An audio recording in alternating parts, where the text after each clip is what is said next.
नमस्कार दोस्तों, मैं ब्रजमोहन मीणा आप सभी का स्वागत करता हूं आपके अपने इस YouTube channel Alia exam quiz में। साथियों, आज अपन द्वितीय श्रेणी अध्यापक संस्कृत शिक्षा विभाग का जो द्वितीय प्रश्न पत्र है सोशल साइंस का, ठीक है। सोशल साइंस का अपन माइनर टेस्ट पेपर 4 हल करेंगे। तो आप सभी निरंतर अध्ययन के लिए चैनल को सब्सक्राइब कर लेना। और प्लेलिस्ट बनाई हुई है मैंने, जीके के सभी पेपर करवा दिए अभी तक की, और सोशल साइंस के 3 पेपर मैंने करवा दिए हैं। साथ में ही जो रीट के पेपर हैं वो भी लेवल 1 और लेवल 2 दोनों के लिए मैंने चला रखे हैं।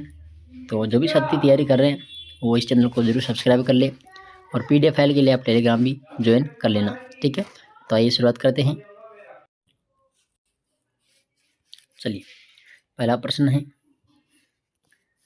देखो, भारत में सर्वप्रथम राष्ट्रीय आय की गणना किसके द्वारा की गई थी? भारत में सर्वप्रथम राष्ट्रीय आय की गणना किसके द्वारा की गई थी? देखो, ये जो पेपर है इसके अंदर सभी पेपर के आंसर यहाँ पर हाईलाइट किए हुए हैं, ठीक है।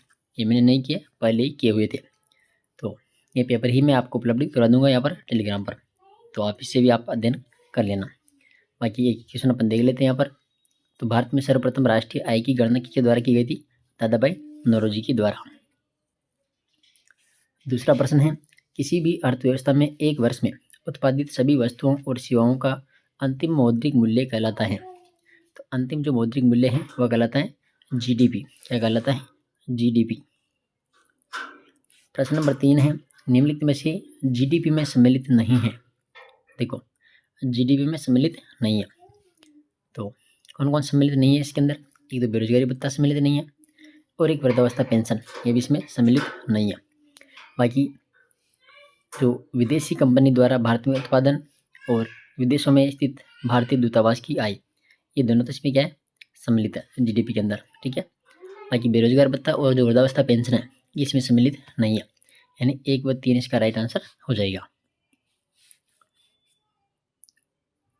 प्रश्न नंबर 4 है, मध्यवर्ती वस्तुएं होती है। मध्यवर्ती वस्तुएं होती है, देखो, GDP का भाग, GNP का भाग, NNP का भाग, उपयुक्त में से कोई नहीं। तो यहाँ पर इसमें आ जाएगा उपयुक्त में से कोई नहीं, ठीक है। 5 नंबर है, निम्नलिखित में से कौन सी मद राष्ट्रीय आय के आकलन में सम्मिलित की जाएगी? कौन सी मद राष्ट्रीय आय के आकलन में सम्मिलित की जाएगी? तो कर्मचारी सामाजिक सुरक्षा योगदान, इसमें जाएगा 3 नंबर। छठा प्रश्न है कि वास्तविक GDP की गणना किस कीमत पर की जाती है? वास्तविक GDP की जो गणना है वह स्थिर कीमत पर की जाती है, स्थिर कीमत। 7 नंबर है, राष्ट्रीय आय की गणना हेतु निम्नलिखित में से किसे सम्मिलित नहीं किया जाता है? तो यहाँ पर राष्ट्रीय ऋणों पर ब्याज, ठीक है। बाकी रॉयल्टी, लाभांश, किराए का आरोपित मूल्य, इनको इसमें सम्मिलित किया जाता है, ठीक है, राष्ट्रीय आय गणना में। तो राष्ट्रीय जो ऋणों का ब्याज है इसको सम्मिलित इसमें नहीं किया जाता। 8 नंबर क्वेश्चन है, राष्ट्रीय आय की गणना हेतु प्रयुक्त की जाने वाली विधि है। राष्ट्रीय आय की गणना हेतु प्रयुक्त की जाने वाली विधि कौन सी है? तो आय विधि भी आ जाएगी इसमें, वही विधि भी आ जाएगा, उत्पाद अथवा मूल्य वर्धित विधि, इसमें आ जाएगा उपयुक्त सभी। प्रश्न नंबर 9 है, निम्नलिखित में से कौन सी एक राष्ट्रीय आय के मापन की समस्या नहीं है? कौन सी एक राष्ट्रीय आय के मापन की समस्या नहीं है? तो यहाँ पर आ जाएगा फिर व्यक्तियों की आय में अंतर, ठीक है, 3 नंबर। 10 नंबर प्रश्न है, मुद्रास्फीति और बेरोजगारी का सह अस्तित्व है। मुद्रास्फीति और बेरोजगारी का, तो यहाँ पर आ जाएगा स्टैगफ्लेशन, 3 नंबर। प्रश्न नंबर 11 है, व्यक्तिगत प्रयोज्य आय यानी PDI है। तो यहाँ पर आ जाएगा PDI बराबर व्यक्तिगत आय, व्यक्तिगत कर भुगतान, गैर कर भुगतान, इसमें जाएगा 2 नंबर। प्रश्न नंबर 12 है, किसी देश की आर्थिक समृद्धि की सर्वाधिक उपयुक्त माप है। तो यहाँ पर जाएगा प्रति व्यक्ति आय। प्रश्न नंबर 13 है, व्यय विधि द्वारा सकल घरेलू उत्पाद की गणना में निम्नलिखित में से कौन सा तत्व शामिल नहीं है? कौन सा तत्व शामिल नहीं है? देखो, उपभोग व्यय, निवेश व्यय और सरकारी व्यय इसमें शामिल है। कौन सा नहीं है? आयात पर भारतीयों द्वारा व्यय, इसमें शामिल नहीं है, ठीक है। प्रश्न नंबर 14, GVA से संबंधित निम्नलिखित समीकरणों पर विचार कीजिए एवं नीचे दिए गए कोड की सहायता से सही विकल्प का चयन कीजिए।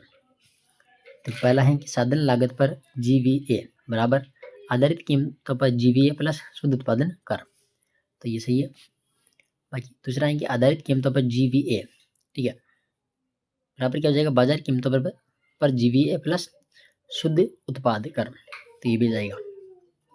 तीसरा है कि साधन लागत पर GVA बराबर आधारित कीमतों पर GVA माइनस शुद्ध उत्पाद, तो ये इसमें क्या जाएगा गलत है, ठीक है। इसके अंदर 1 व 2 इसका राइट आंसर होगा, ठीक है। क्वेश्चन नंबर 15 है सकल घरेलू उत्पाद तथा शुद्ध घरेलू उत्पाद के बीच अंतर कहलाता है। सकल घरेलू उत्पाद तथा शुद्ध घरेलू उत्पाद, तो यहाँ पर आ जाएगा मूल्य ह्रास, ठीक है। 16 नंबर प्रश्न है व्यक्तिगत आय की गणना करते समय राष्ट्रीय आय में क्या घटाया जाता है। तो व्यक्तिगत आय की गणना करते समय राष्ट्रीय आय में अवितरित लाभ, परिवारों के द्वारा की गई निवल ब्याज अदायगी, निगम कर, ठीक है। 3 नंबर। प्रश्न नंबर 17 है यदि व्यक्ति आय में से व्यक्ति कर अदायगी और गैर कर अदायगी को घटा दे तो प्राप्त होगा, तो क्या प्राप्त हो जाएगा यहाँ पर व्यक्ति प्रयोज्य आय। 18 नंबर क्वेश्चन है राष्ट्रीय आय की आय वृद्धि की गणना में शामिल घटक हैं। देखो वेतन, मजदूरी, लाभ और लगान सभी आ जाएगा इसमें। 19 नंबर है निम्नलिखित में से असत्य विकल्प का चयन कीजिए। तो असत्य यहाँ पर कौन सा है, देखो GNP/MP बराबर GDP/FC विशुद्ध अप्रत्यक्ष कर, ठीक है, ये इसमें क्या है असत्य है। 20 नंबर है भारत में राष्ट्रीय आय कहलाती है NNP/FC, ठीक है, इसमें जाएगा 1 नंबर। 21 नंबर क्वेश्चन है जब लागत बढ़ने से कीमत बढ़ जाए तो उसे कहते हैं लागत जन्य मुद्रास्फीति, 4 नंबर।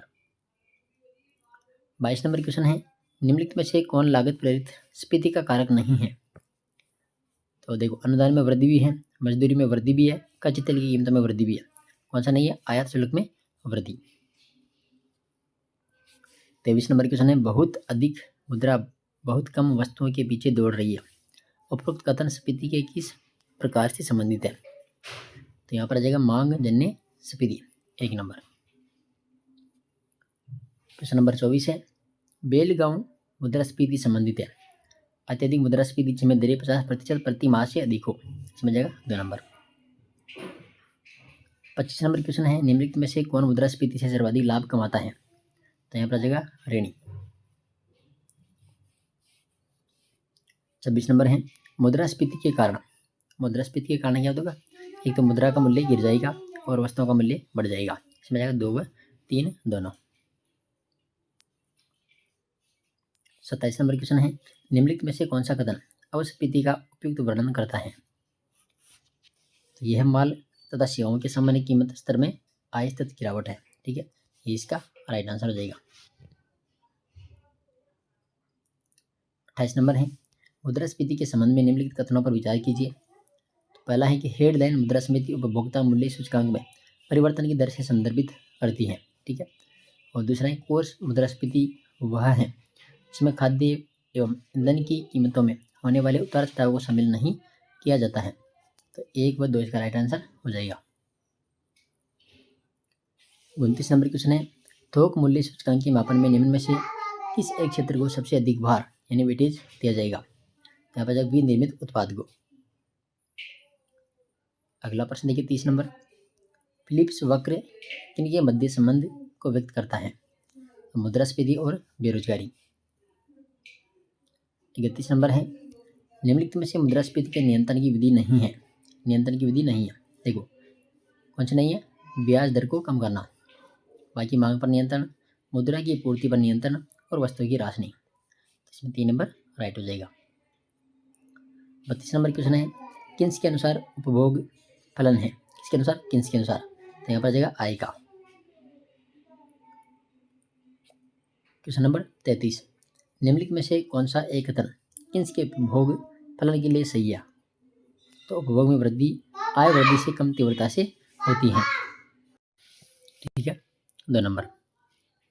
34 नंबर क्वेश्चन है, देखो y बराबर c प्लस आई प्लस जी प्लस एक्स माइनस एम समीकरण दर्शाता है। तो ये जीडीपी को दर्शाता है, ठीक है। 35 नंबर है, निरपेक्ष आय परिकल्पना के अनुसार यहाँ पर आ जाएगा उपभोग एवं आय के मध्य गैर अनुपातिक संबंध होता है। इसमें जाएगा 4 नंबर। क्वेश्चन नंबर 36, निम्न में से कौन सी उपभोग परिकल्पना उपभोग व आय में समय के साथ अप्रतिवर्ती संबंध मानती है? तो सापेक्ष आय परिकल्पना 1 नंबर। क्वेश्चन नंबर 37 है, मिल्टन फ्रीडमैन के अनुसार अस्थायी आय की सीमांत भोग प्रवृत्ति होती है, कितनी होती है? 0। 38 नंबर क्वेश्चन है, विकसित अर्थव्यवस्था में उपभोग की सीमांत प्रवृत्ति में वृद्धि होने पर गुणक प्रक्रिया पर क्या प्रभाव पड़ेगा? तो यहाँ पर हो जाएगी इसमें वृद्धि। क्वेश्चन नंबर 39 है, उपलब्ध उत्पादन पूर्ति से प्रत्याशित व्यय अधिक होने पर क्या कहा जाता है? तो यह जाएगा सापेक्षिक अंतराल। 40 नंबर क्वेश्चन है, आय में प्रति इकाई परिवर्तन के फलस्वरूप उपभोग में परिवर्तन कहलाता है। यहाँ पर जाएगा उपभोग सीमांत प्रवृत्ति। 41 नंबर क्वेश्चन है, उपभोग सीमांत प्रवृत्ति के संबंध में सत्य है। देखो एमपीसी बराबर, यहाँ पर यह जाएगा 1 नंबर, ठीक है। क्वेश्चन नंबर 42 है, उपभोग फलन से संबंधित निम्नलिखित कथनों पर विचार कीजिए एवं नीचे दिए गए गुण की सहायता से सही विकल्प का चयन कीजिए। पहला है कि एक उपभोग फलन आय तथा उपभोग के संबंध की व्याख्या करता है, ठीक है, सही है। सरलतम उपभोग में यह माना जाता है कि आय में परिवर्तन होने के साथ साथ उपभोग में स्थिर दर से परिवर्तन होता है। तो 1 व 2 इसका राइट आंसर हो जाएगा, 1 व 2। अगला देखिए 43 नंबर क्वेश्चन है, भारत में जीडीपी आकलन का आधार वर्ष है। तो 2011-12। 44 नंबर है, किन्स के अनुसार उपभोग फलन सी बराबर, यहाँ पर देखो सी प्लस यहाँ पर बाई है प्लस सी, यहाँ पर में सी एम वाई का संबंध क्रमशः है। तो यहाँ पर जाएगा उपभोग स्वायत्त उपभोग प्लस यहाँ पर जाएगा प्रेरित उपयोग उपभोग सी, ठीक है, 2 नंबर। अगला देखो 45 नंबर क्वेश्चन, यदि उपभोग 30 लाख व आय 60 लाख है तो औसत जो उपभोग प्रवृत्ति एपीसी होगी वो कितनी होगी? तो यहाँ पर जाएगा इसमें 0.5। अगला क्वेश्चन देखिए 46 नंबर है, एमपीसी की प्रवृत्ति होती है। एमपीसी की प्रवृत्ति होती है कैसी होती है? धनात्मक। कैसी होती है? धनात्मक।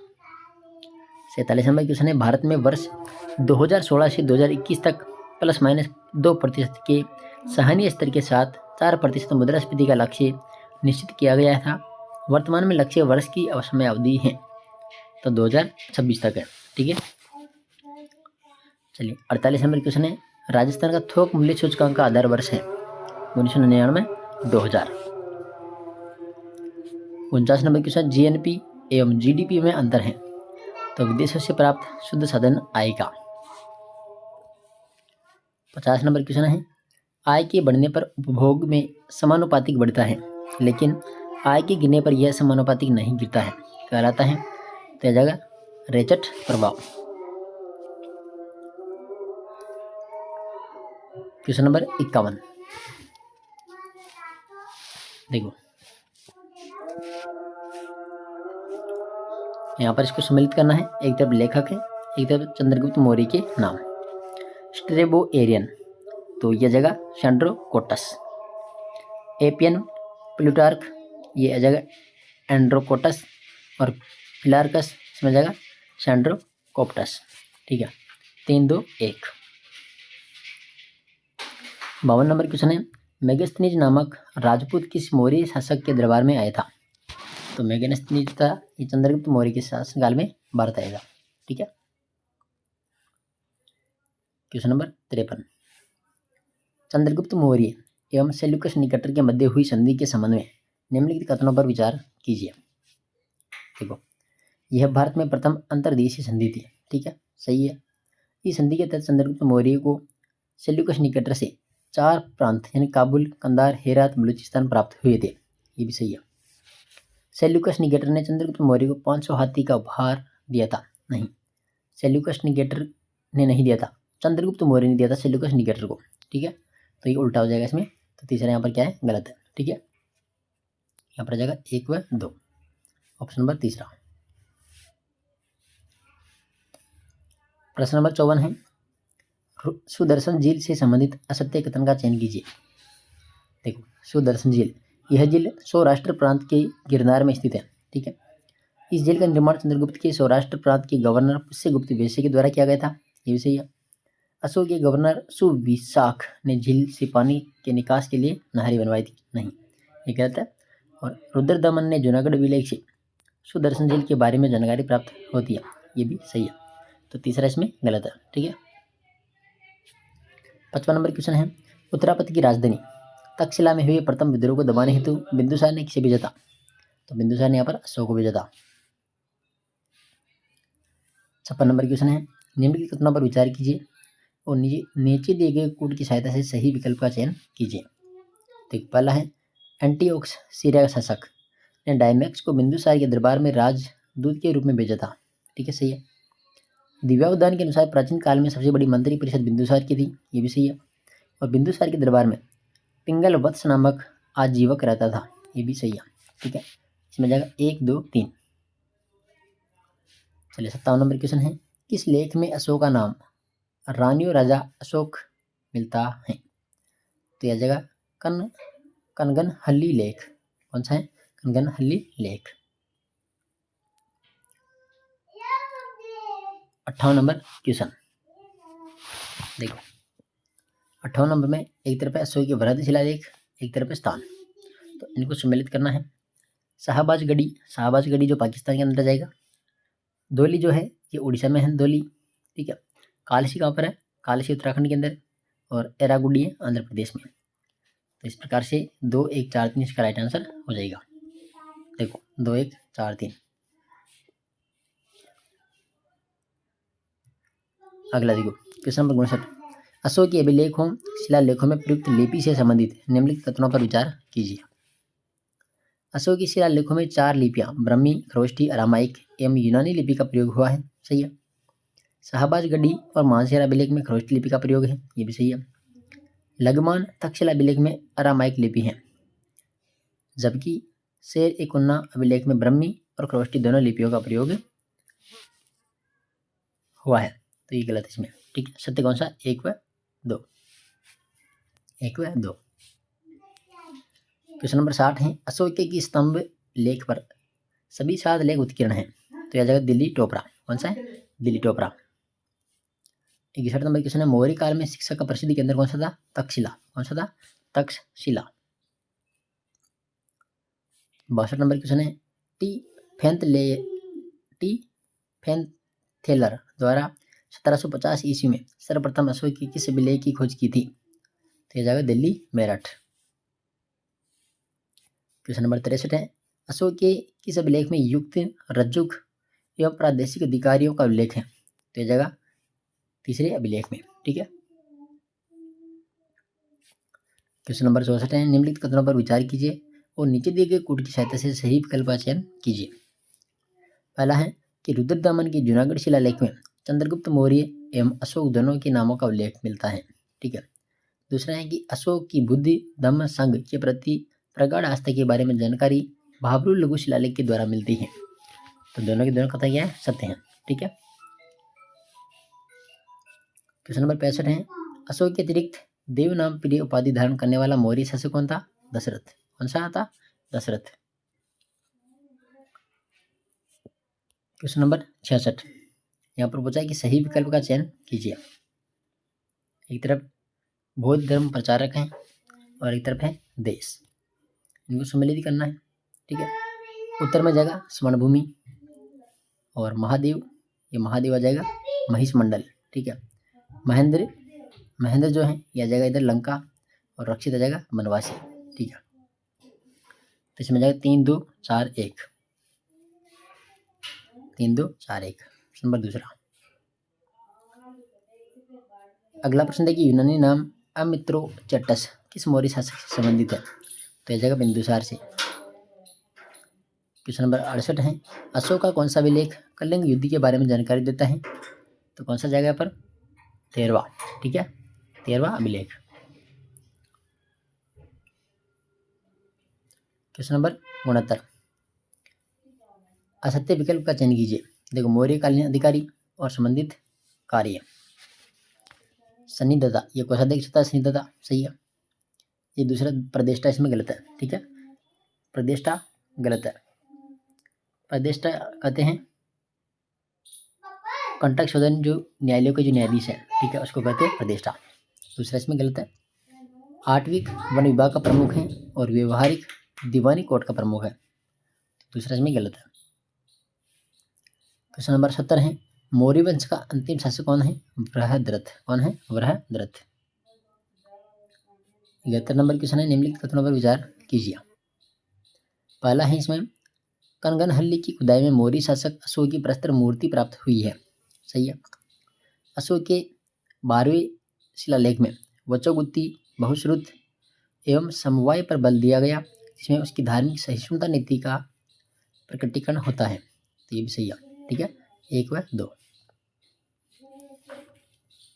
72 नंबर क्वेश्चन है, सुदामा, कर्णचौपड़ एवं विश्व झोंपड़ी गुफाओं का निर्माण किस मौर्य शासक के द्वारा करवाया गया था? तो ये अशोक के द्वारा करवाया गया। क्वेश्चन नंबर 73, देखो, अशोक के दम एवं उसके संबंध में विभिन्न विद्वानों के द्वारा बताए गए स्वरूप के संबंध में सूची 1 सूची 2 को सम्मिलित कीजिए। एक तरफ है विद्वान, एक तरफ है अशोक के दम का स्वरूप। तो सम्मिलित करना है। देखो, फ्लीट पर जाएगा राजधर्म। ठीक है, इसके बाद में शनार्थ, इसमें पूर्णतया बौद्ध धर्म, इसमें जाएगा 3 नंबर। नीलकंठ जो शास्त्री हैं, इसमें जाएगा नैतिक व्यवहार संहिता। ठीक है, और डी.आर. भंडारकर में जाएगा उपासक बौद्ध धर्म। तो 1, 3, 2, 4 इसमें आ जाएगा ऑप्शन नंबर पहला। अगला प्रश्न देखिए, 74 नंबर है कि मौर्य काल में राजमहलों की देखरेख करने वाले कर्मचारियों का प्रदान होता था। कौन होता था? तोवारिक। 75 नंबर क्वेश्चन है, अर्थशास्त्र में गुप्तचरों के लिए किस शब्द का प्रयोग किया गया? तो गूढ़ पुरुष। कौन सा पुरुष? गूढ़ पुरुष। क्वेश्चन नंबर 76 है, मौर्यकालीन करों के संबंध में असम्मिलित युग्म है। परणे कर आपातकालीन कर था, हिरण्यकर्ता नगद कर, विष्टि बेगार करता, ये उदयभाग आयात निर्यात करना ही था। ठीक है, आप कमेंट बताओ कौन सा था। ठीक है, चौथा। क्वेश्चन नंबर 77, अशोक के स्तंभों से संबंधित निम्नलिखित कथनों पर विचार कीजिए। पहला कि स्तंभ लाल बलुआ पत्थर से निर्मित एकास्मक हैं। ठीक है, सही है। इन स्तंभों पर चमकदार पॉलिश की गई है, ये भी सही है। ये स्तंभ मौर्यकालीन वास्तुकला के सर्वोत्तम उदाहरण हैं एवं इन्हें अशोक की लाट भी कहा जाता है। तो 1, 2, 3 इसमें तीनों के तीनों सही है। क्वेश्चन नंबर 78, मौर्यकालीन चाम्बरगराहिणी यक्ष की प्रतिमा कहाँ से प्राप्त हुई है? तो ये हुई है दीदारगंज, बिहार से। क्वेश्चन नंबर 79 है, किस स्तंभ लेख पर मौर्य, गुप्त एवं मुगल शासकों के 3 सम्राटों के लेख उत्कीर्ण है? तो यह जगह प्रयाग स्तंभ लेख। क्वेश्चन नंबर 80 है, किस अभिलेख से मौर्यकालीन कर व्यवस्था की जानकारी प्राप्त होती है? तो यह जगह फिर रोमिन दे। 81 नंबर क्वेश्चन है, अशोक के शिलालेख में पड़ोसी राज्यों चोल, पांडे, सत्यपुत्र, केरलपुत्र एवं ताम्रपर्णी का उल्लेख है। तो यह जाएगा दूसरी शिलालेख में। क्वेश्चन नंबर 82 है, मौर्यकालीन प्रांतीय प्रशासन से संबंधित निम्नलिखित कथनों पर विचार कीजिए। देखो, प्रांतों को चक्र कहा जाता था। ठीक है, मेगस्थनीज ने जिले के प्रमुख को एग्रोनोमोई कहा था, ये भी सही है। प्रांतों का प्रमुख प्रादेशिक होता था, नहीं, ये गलत है। ठीक है, 1 और 2 इसमें राइट है। क्वेश्चन नंबर 83 है कि मौर्य काल में मासक एवं काकणी शब्द का प्रयोग किसके लिए प्रयुक्त हुआ था? तांबे के सिक्के के लिए। क्वेश्चन नंबर 84, सूची 1 में है मौर्य स्तंभ, सूची 2 में है शीर्ष पर पशु मूर्ति। देखो, बसाड़ बखीरा यहाँ पर आ जाएगा सिंह, संकिसा इसमें आ जाएगा गज, रामपुरा में जाएगा वृषभ और रोमन देव आ जाएगा अश्व। ठीक है, तो 2 3 1 4 इसमें राइट हो जाएगा, 2 3 1 4। अगला देखो 85 नंबर है, अशोक के किस शिलालेख में 8वीं जातियों का उल्लेख है? तो यह जाएगा 13वें शिलालेख में। ठीक है,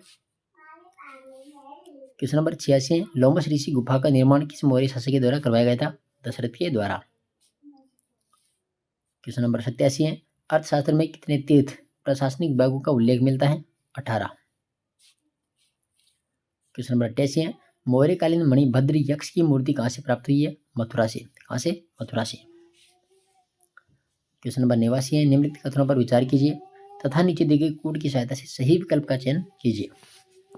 पहला देखो कि प्राचीन नगर पाटलिपुत्र के अवशेष कुम्भरहार स्थल से प्राप्त हुए हैं। ठीक है, कालसी अशोक के शिलालेखों के लिए प्रसिद्ध है, ये भी सही है, यानी 1 व 2 दोनों।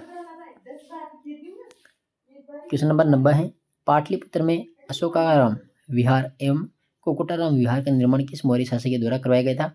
अशोक के द्वारा। क्वेश्चन नंबर 91, मौर्य काल में मुद्राओं का परीक्षण करने वाला अधिकारी क्या कहलाता है या क्या कहलाता था? तो यहाँ पर जाएगा रूप दर्शक। क्वेश्चन नंबर 92, देखो सूची 1 में है मौर्यकालीन अध्यक्ष और इधर है कार्य प्रमुख, तो इनको सम्मिलित करना है।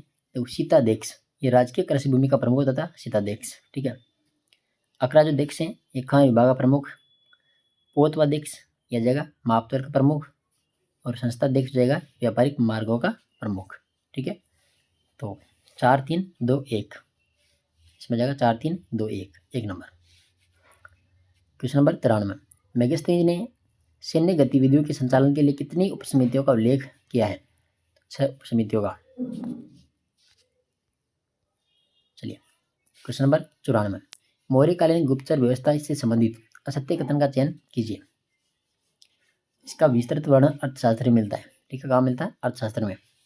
अर्थशास्त्र में गुप्तचरों के 2 प्रकार बताए थे। मौर्यकालीन स्थायी गुप्तचर संस्था कहलाते हैं, तो पहला दूसरा तीसरा सही है। ठीक है, मौर्य काल में केवल पुरुष ही गुप्तचर हो सकते थे, नहीं महिला भी होती थी। ठीक है, 4 नंबर।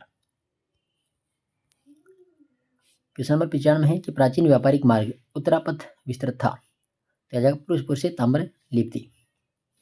अशोक ने कलिंग पर आक्रमण कब किया था? राज्याभिषेक के 8वें वर्ष में। ठीक है, राज्याभिषेक के 8वें वर्ष में अशोक ने कलिंग पर आक्रमण किया था।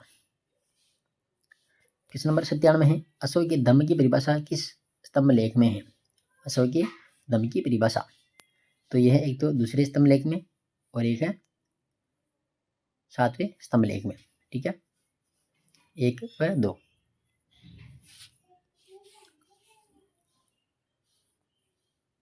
क्वेश्चन नंबर 98 है, देखो निम्नलिखित कथनों पर विचार कीजिए तथा नीचे दिए गए कोड की सहायता से सही विकल्प का चयन कीजिए। पहला है, अशोक ने राज्याभिषेक के 10वें वर्ष में बोध गया की यात्रा की थी। ठीक है, सही है।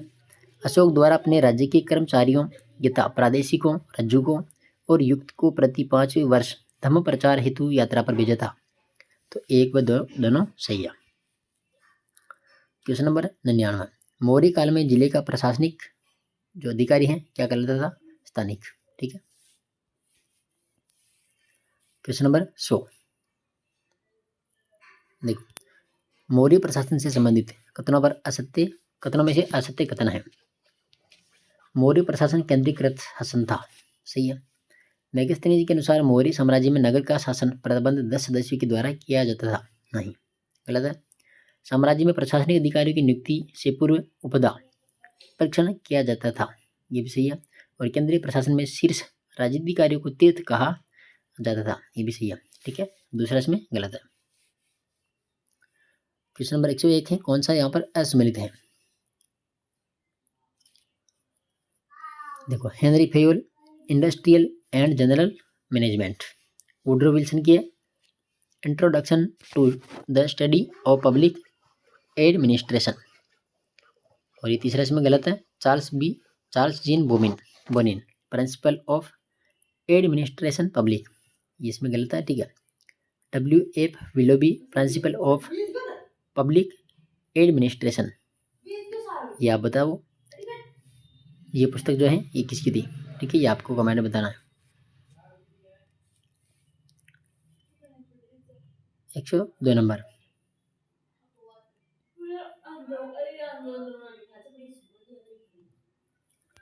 नवलोक प्रशासन तथा मनरो ब्रुक सम्मेलनों के बारे में निम्न कथनों पर विचार कीजिए और सही उत्तर का चयन कीजिए। पहला है कि प्रथम मिनोब्रुक सम्मेलन ने नवीन लोक प्रशासन का मार्ग प्रशस्त किया। प्रत्येक मिनोब्रुक सम्मेलन के आयोजन में 20 वर्ष का अंतराल था। तृतीय मिनोब्रुक सम्मेलन प्रोफेसर रोजमेरी ओलेरी के समन्वय में संपन्न हुआ और द्वितीय मिनोब्रुक सम्मेलन ने सामाजिक समता, निजीकरण, बाजार अर्थव्यवस्था और सूचना प्रौद्योगिकी पर बल दिया। तो यहाँ पर सभी के सभी जो चारों कथन हैं ये सही है। ठीक है, 1, 2, 3, 4। 103 नंबर। सरकार का आकार कम करना, प्रभावशीलता, मितव्ययता, कुशलता, इनमें से किसकी विशेषताएं हैं? तो यह जाएगा नवलोक प्रबंध के घटक की। क्वेश्चन नंबर 104 है, तुलनात्मक लोक प्रशासन के अध्ययन में व्यवहारवादी उपागम ने निम्न में से किस पर बल दिया था? तो यह जाएगा मानवीय तत्वों पर। क्वेश्चन नंबर 105, प्रशासनिक प्रश्न राजनीतिक प्रश्न नहीं होते, यह कथन किसका है? वुड्रो विल्सन का। क्वेश्चन नंबर 106 है, पब्लिक पॉलिसी री एग्जामिन्ड पुस्तक किसने लिखी थी? तो यह जाएगा वाई ड्रोर। 1 नंबर। इसके बाद 107 नंबर है, कौन सा सही सुमेलित नहीं है? देखो, राजनीति प्रशासन द्विभाजन का युग 1887 से 1926, प्रशासन के सिद्धांतों का युग 1927 से 1937, स्वरूप का संकटावस्था का युग यह जाएगा 1948 से 1970। ठीक है, तो ये चुनौती का युग जो 1971 से लगातार, इसमें क्या है? गलत है। ठीक है, 4 नंबर। 108 नंबर है, लोक प्रशासन की नींव राजनीति के गहरे व स्थायी सिद्धांत हैं, ये कथन किसका है? वुड्रो विल्सन का। क्वेश्चन नंबर 109 है, जनसाधारण की भाषा में लोक प्रशासन से अभिप्राय उन क्रियाओं से हैं जो केंद्रीय, राज्य तथा स्थानिक सरकारों की कार्यपालिका शाखाओं के द्वारा संपादित की जाती हैं। लोक प्रशासन की उपयुक्त परिभाषा किसके द्वारा दी गई थी? तो यह जगह हर्बर्ट साइमन के द्वारा। 110 नंबर है, लोक प्रशासन की प्रकृति के संदर्भ में निम्नलिखित में से कौन सा एक कथन सही है? तो यहाँ पर जाएगा लोक प्रशासन एक सामाजिक विज्ञान है। क्या है? एक सामाजिक विज्ञान। 111 नंबर है, निम्न में से किन कारणों से लोक प्रशासन का महत्व बढ़ गया? तो यहाँ पर जाएगा एक तो लोक कल्याणकारी राज्य, एक आर्थिक नियोजन और एक तकनीकी अभिवृद्धि। 1, 3, 4। ठीक है, ये 20वीं युद्ध में नहीं आएगा। 112 नंबर है, लोक प्रशासन व निजी प्रशासन में अंतर का मुख्य आधार क्या है? यहाँ पर जाएगा सार्वजनिक उत्तरदायित्व। 113 नंबर है, निम्न में से किस एक पुस्तक को लोक प्रशासन की प्रथम पाठ्य पुस्तक के रूप में मान्यता दी गई है? तो introduction to the study of public administration. 2 number इसमें राइट है। क्वेश्चन नंबर 114, पोस्ट कार्ब की अवधारणा लोक प्रशासन के विकास में किस ओर संकेत करती है? यह जाएगा विस्तार क्षेत्र। 115 नंबर है, लोक प्रशासन में वे सभी गतिविधियां आती हैं जिनका उद्देश्य लोक नीतियों को क्रियान्वित करना है। यह कथन किसका है? तो यह जाएगा LD वाइट का। 2 नंबर। क्वेश्चन नंबर 116, एडमिनिस्ट्रेशन का अर्थ क्या है? तो यहाँ पर जाएगा एक तो सेवा करना और एक प्रबंध करना। ठीक है, 1 व 2 दोनों। 117 नंबर है, कानून को क्रियात्मक रूप प्रदान करने के लिए सरकार जो कार्य करती है वही प्रशासन है। उपयुक्त कथन किसका है? RV वाकर का। 118 नंबर, लोक प्रशासन का अर्थ संकुचित मानने वाले विद्वान हैं। हर्बर्ट साइमन, लुथर, वुल्लक, हेनरी फेवल और बिल्लोवी। इसमें जाएगा 3 नंबर। 119 नंबर, प्रशासन एक सुंदर कला है, यह कथन किसका है? तो आ जाएगा RV रीड का। RV read. 120 नंबर है, लूथर गुल्ली के द्वारा प्रस्तुत पौष्टिकार्ब विचार लोक प्रशासन के किस क्षेत्र में संबंधित है? तो व्यापक दृष्टिकोण से। क्वेश्चन नंबर 121 है, पौष्टिकार्ब में बाद में कौन सा शब्द जोड़ा गया? इवेल्यूशन। कौन सा है? इवेल्यूशन। 122 नंबर है, पौष्टिकार्ब अवधारणा से संबंधित नहीं है। संगठन है, योजना बनाना, सूचना प्रणाली, ये सहयोग इसमें सम्मिलित नहीं है।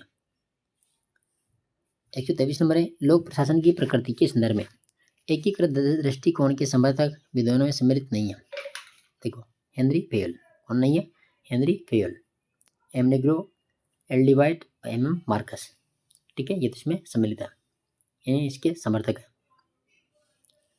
अगला देखो, 124 नंबर है कि कौन सा एक विद्वान लोक प्रशासन को सरकार की चौथी शाखा के रूप में परिभाषित करता है? तो यहाँ पर आ जाएगा विल्लोवी। 125 नंबर है, लोक प्रशासन का आधुनिक जनक कौन है? लोक प्रशासन का आधुनिक जनक, तो यहाँ पर आ जाएगा वुड्रो विल्सन। 126 नंबर है, राजनीति और प्रशासन के विभाजन को कौन सा चरण मान्यता प्रदान करता है? तो यहाँ पर आ जाएगा प्रथम चरण। 127 नंबर है, निम्न में से असम्मिलित युग्म का चयन कीजिए। देखो, लेखक, पुस्तक, एम.पी. फोलेट, ये क्रिएटिव एक्सपीरियंस, इसी की पुस्तक है। बुल्ले एवं रेले, ये प्रिंसिपल ऑफ ऑर्गेनाइजेशन। ठीक है। गुलिक एवं उर्विक, ऑर्गेनाइजेशन, ये गलत है। ठीक है, ये ऑर्गेनाइजेशन जो पुस्तक है ये है पी.एच. प्रभु की। ठीक है। Chester Barnard, the function of executive, ये भी सही है। कौन सा गलत है? 3 नंबर। प्रश्न नंबर 128 है, हैंड बुक ऑफ ऑर्गेनाइजेशन पुस्तक के लेखक हैं साइमन तथा मार्च। 129 नंबर है, भारत में लोक प्रशासन के जनक माने जाते हैं एच.पी. शर्मा को। 130 नंबर है, नवीन लोक प्रबंधन शब्द का व्यापक स्तर पर सर्वप्रथम प्रयोग किसने व कब किया था? तो यह जगह क्रिस्टोफर हुड ने 1991 के अंदर। 131 नंबर, यहाँ पर प्रश्न है कि रॉबर्ट डहल ने अपनी पुस्तक the science of public administration 3 problems में लोक प्रशासन को विज्ञान मानने में 3 बाधाओं का उल्लेख किया। निम्नलिखित में से कौन सी एक बाधा इसमें सम्मिलित नहीं है? देखो, कौन सी नहीं है? तो इसमें जो पहली है कि मनुष्य मानव में व्यक्तित्व अलग अलग होते हैं, इस कारण प्रशासकीय कार्य में भिन्नता देखने को मिलती है। तो ये इसमें क्या है? गलत है। ठीक है। विज्ञान मूल्यहीन होता है जबकि प्रशासन मूल्य से युक्त होता है। सीमितता के आधार पर सार्वभौमिक सिद्धांतों का निर्माण करना लोक प्रशासन संस्थागत अध्ययन को महत्व देता है। तो इसमें जाएगा 1 नंबर। ठीक है। कौन सा सम्मिलित नहीं है? 1 नंबर। 132 नंबर है कि तुलनात्मक लोक प्रशासन तथा विकास प्रशासन को लोक प्रशासन में पहचान किसने दी थी? तो ड्वाइट वोल्डो और जॉर्ज ग्रांट ने। 133 नंबर है, असम्मिलित युग्म का चयन कीजिए। डायनेमिक एडमिनिस्ट्रेशन, यह जगह Mary Parker Follett. The practice of management, Peter Drucker. The proverbs of administration, यह जगह Herbert Simon. Politics and administration, Woodrow, इसमें गलत है। ठीक है। 4 नंबर। 134 नंबर है, नव लोक प्रबंधन से संबंधित 3 ई में कौन सा तत्व सम्मिलित नहीं है? देखो, मितव्ययता है, कार्यकुशलता है, प्रभावशीलता है, मूल्यांकन इसमें शामिल नहीं है। 135 नंबर है, public administration in the time of turbulence के लेखक कौन है? तो यह जगह ड्वाइट वाल्डो। कौन है? Dwight Waldo. 136 नंबर है, मिनोब्रुक सम्मेलन में नवीन लोक प्रशासन के कुछ लक्ष्यों पर ध्यान केंद्रित किया गया जो निम्न है। देखो, प्रासंगिकता, मूल्य, सामाजिक क्षमता और परिवर्तन, सभी। ठीक है। 137 नंबर है, नवीन लोक प्रशासन का जनक माना जाता है ड्वाइट वाल्डो को। Dwight Waldo. 138 नंबर है, लोक प्रशासन के प्रबंधकीय दृष्टिकोण को किसके द्वारा समर्थित किया गया था? हेनरी फेल के द्वारा। 139 नंबर है, संकुचित अर्थ में लोक प्रशासन किसकी गतिविधियों से संबंधित है? कार्यपालिका। 140 नंबर है, निम्नलिखित में से कौन सी विशेषता विकास प्रशासन की नहीं है? देखो, नहीं है। विकास प्रशासन लक्ष्यों के प्रति प्रतिबद्ध होता है, ठीक है। विकास प्रशासन समय से निर्देशित होता है, ये भी सही है। विकास प्रशासन का स्वरूप अंतःक्रियात्मक होता है, ये भी सही है। विकास प्रशासन विभिन्न संस्कृतियों का तुलनात्मक अध्ययन करता है, ये गलत है, ठीक है। 141 नंबर, नवीन लोक प्रशासन द्वारा उल्लेखित 4D संकल्पना में कौन सा या कौन से तत्व निहित हैं? तो यहाँ पर आ जाएगा विकेंद्रीकरण, गैर नौकरशाहीकरण, प्रत्यायोजन और लोकतंत्रीकरण। इसमें आ जाएगा 1, 2, 3, 4। अगला देखो 142 नंबर, लोक प्रशासन सार्वजनिक परिवेश में सहकारी समूह का प्रयास है, यह कथन किसका है? तो आ जाएगा एम निग्रो का। किसका है? M Negro. 143 नंबर है, लोक प्रशासन को कला व विज्ञान दोनों मानने वाले विद्वान कौन हैं? तो आ जाएगा चार्ल्स वर्थ व उर्विक। 144 नंबर है, लोक प्रशासन के सिद्धांतों का स्वर्णकाल से संबंधित चरण है द्वितीय चरण। 145 नंबर है, निम्न में से कौन लोक प्रशासन की व्यवहारवादी उपागम विचारधारा से संबंधित नहीं है? हेनरी फेवल। 146 नंबर है, लोक प्रशासन के दार्शनिक दृष्टिकोण के समर्थक हैं। देखो, वाकर हैं, हर्बर्ट साइमन हैं और चेस्टर बनार्ड भी है। इसमें जाएगा 1, 2, 3। चलिए 147 नंबर, लोक प्रशासन का उद्भव माना जाता है 1887 से। 148 नंबर है, कौन से काल में लोक प्रशासन का ध्यान मुख्य रूप से संगठन के सिद्धांत निर्माण व दक्षता पर था?